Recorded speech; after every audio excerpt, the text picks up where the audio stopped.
আলু নয়, আজকে বানাবো পানির পরোটা। চলো দেখে নিই কীভাবে বানাচ্ছি। প্রথমে ময়দাটা ময়াম নুন মিষ্টি দিয়ে ভালো করে মেখে একটু তেল মাখিয়ে 10 মিনিটের জন্য রেখে দেবো।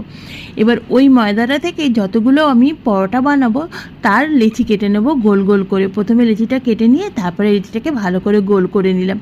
এরপরে আমাকে যেটা করতে হবে, পুরটা তৈরি করতে হবে। পনির নিয়ে নিয়েছি, পনিরের মধ্যে গোলমরিচ চিলি ফ্লেক্স হলে ভালো হতো, কিন্তু নেই, শুকনো লঙ্কা দিয়ে কাজ চালিয়ে দিচ্ছি।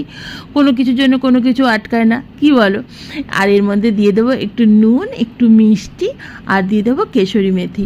এর মধ্যে আমি আর কিছু দিই না, তোমরা চাইলে গোটা জিরে দিতে পারো, কিন্তু আমার মনে হয় না এর মধ্যে আর কিছু দিতে লাগবে। ব্যাস এইভাবে ঝুরঝুরে করে পনিরের পুরটাকে তৈরি করে নেবো। এবার যে লেচিগুলো কেটেছি সেগুলো বাটির আকারে তৈরি করে পুরটাকে ভরে দেবো। দেখো আরেকটা বানাচ্ছি, এইভাবেই আমি সব কটা বাটির মধ্যে পুর ভরে নেবো।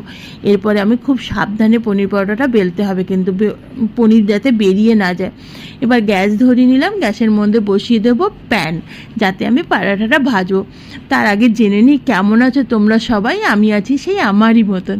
দেখো পরোটাগুলো প্রথমে ভালো করে সেঁকে অল্প অল্প তেল দিয়ে লাল লাল করে ভেজে নেবো। ভাজার পর এর উপরে কী দেবো বলে তো, বাটা, যেটাতে পরোটার স্বাদটা আরও বেশি বেড়ে যায়।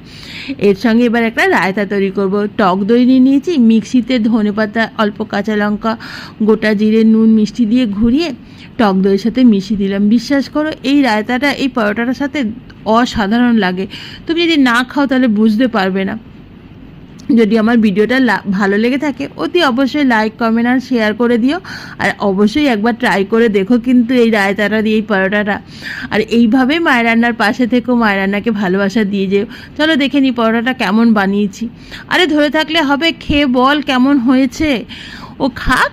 আজকের মতন তাহলে আসি, টাটা।